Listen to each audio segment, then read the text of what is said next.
Number 8.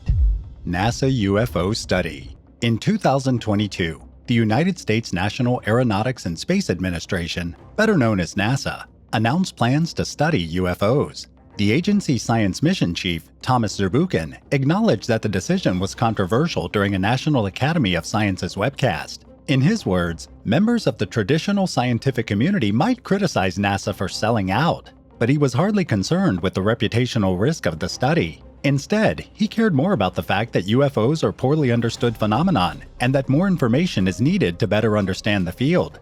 The decision to study these mysterious objects in the sky isn't entirely unaligned with NASA's ways. As study coordinator Daniel Evans pointed out, NASA has a history of exploring and trying to explain some of the most perplexing mysteries in the universe. The timing also makes sense because in recent years, the field of UFO study has become more mainstream and has started to be taken much more seriously.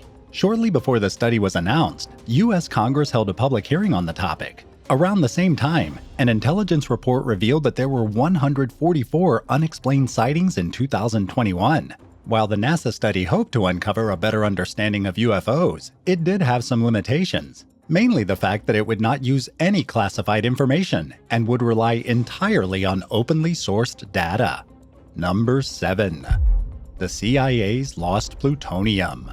In 1965, the CIA conspired with the Indian Intelligence Bureau to covertly monitor nuclear developments in China's Xinjiang province. They also arranged to establish a nuclear-powered remote sensing station on India's second highest mountain, Nanda Devi, which is located in the Himalayas. The plan called for an antenna and other equipment, including the sensing device and its 7 plutonium capsules, to be installed at 25,645 feet.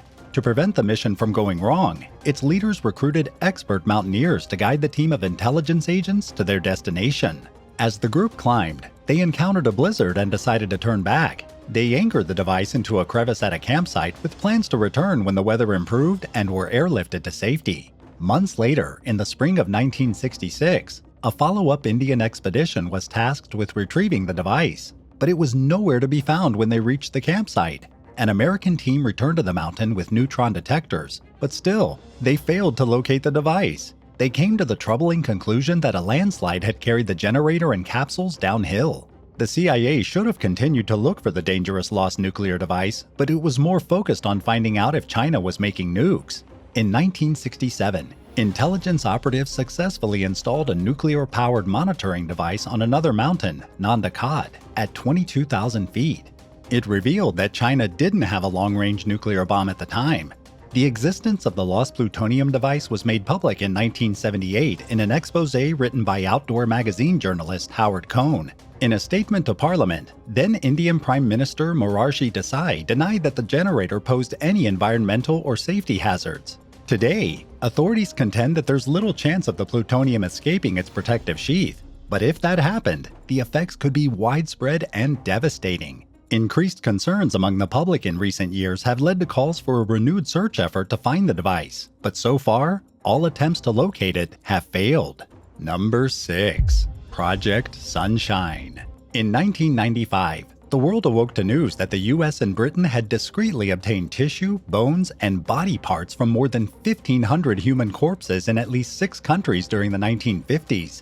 This was apparently done for a top-secret study on the effects of radiation contamination from nuclear testing. Codenamed Project Sunshine, the operation was headed by the now-defunct Atomic Energy Commission. The human remains were acquired without permission from the deceased individual's family, and the members involved in the project were allegedly aware of the ethically and legally ambiguous nature of how this was being done. During a secret meeting in 1955, Commission member Dr. Willard Libby noted the gaps in data resulting from the difficulty of obtaining human samples for study.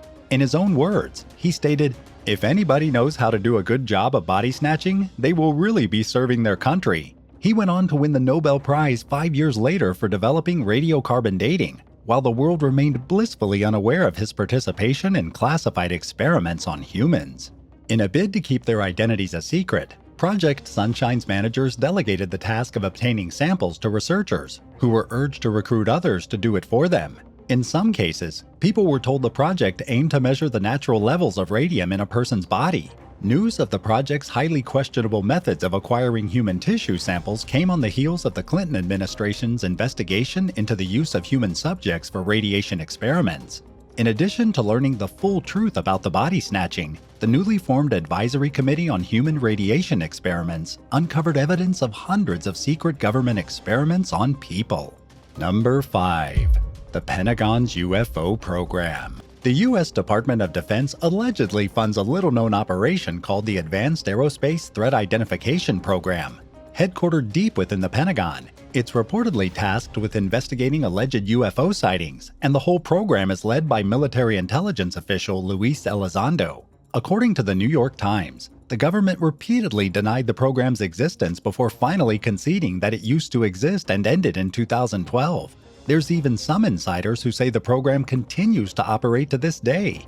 The Advanced Aerospace Threat Identification Program began in 2007. Speaking with the New York Times, Elizondo said that the funding ran out 5 years later, but that he continued to investigate UFO claims with Navy and CIA officials. He resigned in October 2017 over what he described as excessive secrecy and internal opposition to the program. In his resignation letter, Elizondo wrote, "Why aren't we spending more time and effort on this issue?" He told the Times that a successor took over the investigations after he left. Some people have questioned Elizondo's credibility. He's been accused of failing to articulate the program's findings and accomplishments, and of routinely invoking his security oath during interviews. But at the same time, it's realistic to think that he can't talk about certain things, given his involvement with the government. Number 4.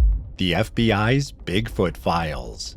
In 2019, the U.S. government declassified a 22-page document from the 1970s regarding the analysis of suspected Bigfoot hairs. The file includes a letter from Peter Byrne, then director of the Bigfoot Information Center and Exhibition in Oregon. The letter was written for Assistant FBI Director J. Cochran Jr. Byrne asked Cochran if the FBI had investigated suspected Bigfoot hair samples and requested an analysis of a hair sample that his organization was unable to identify. In his response, Cochran wrote that he could find no references to these types of examinations in FBI files. He said that it wasn't something the agency typically involved itself with, but he agreed to have Byrne's sample analyzed. Much to Byrne's disappointment, they turned out to be deer hairs. Shortly after the papers were declassified, American Bigfoot Society founder and president Melissa Hovey Larson told the New York Times that it's typical for hair samples to be identified as coming from a deer, horse, cow, or bear. However, she said, sometimes experts are unable to identify the samples. Unfortunately, the trail usually ends there, and the origin of the hairs remains a mystery. More noteworthy than the unsurprising results of the FBI's test, according to Hovey Larson, was the fact that Byrne sought help from the federal government, something most Bigfoot researchers don't bother doing because they assume they'll automatically be dismissed and laughed at.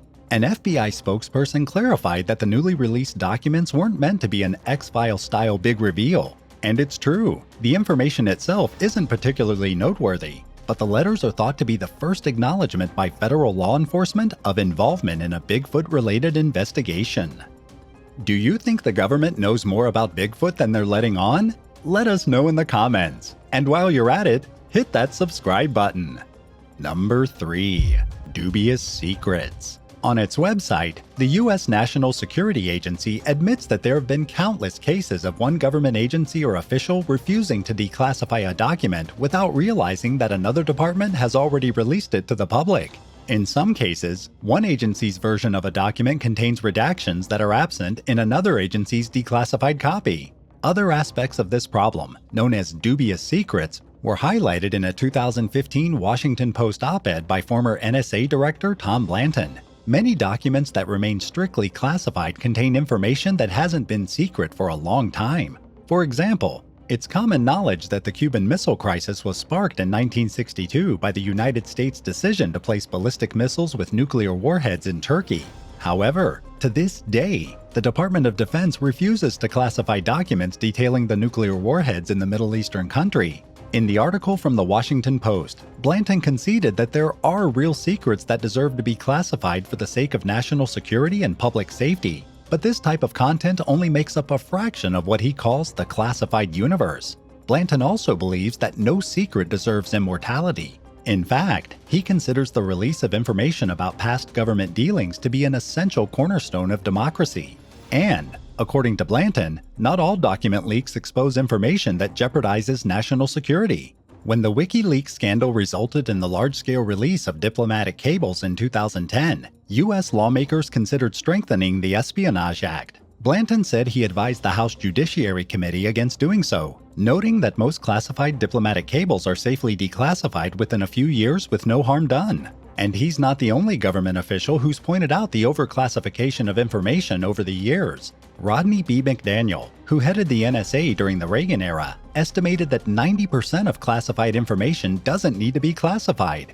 Former 9/11 Commission Chair Thomas H. Keane said that 3/4 of the protected information he saw was needlessly classified. In a nutshell, it seems as though a lot of the things being kept secret by the US government aren't that exciting. But at the same time, as Blanton pointed out, much of it is information that the American public deserves to know. Number 2. The CIA's project to weaponize lightning. The CIA has carried out some of the US government's most controversial and bizarre experiments.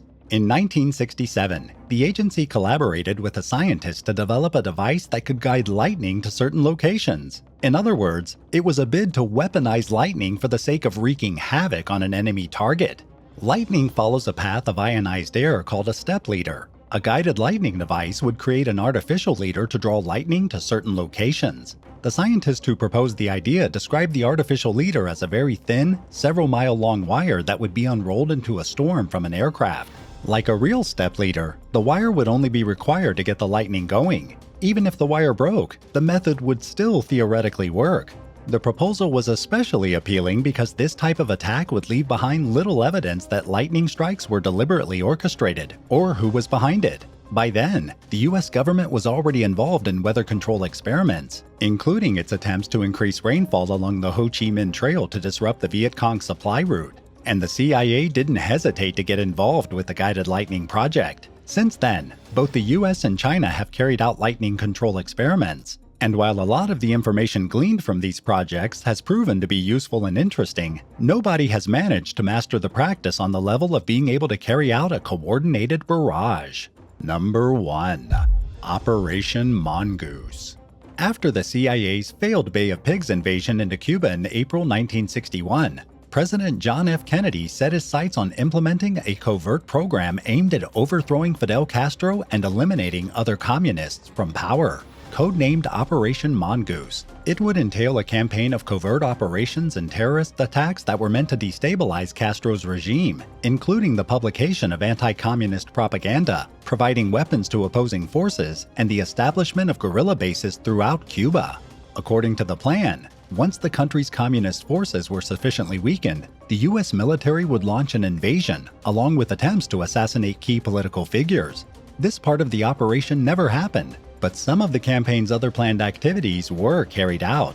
Operation Mongoose was launched in the spring of 1962, but Kennedy suspended the program following the Cuban Missile Crisis and refocused his efforts on de-escalating the contentious relationship between the US and the Soviet Union. The CIA, however, remained dedicated to committing acts of sabotage.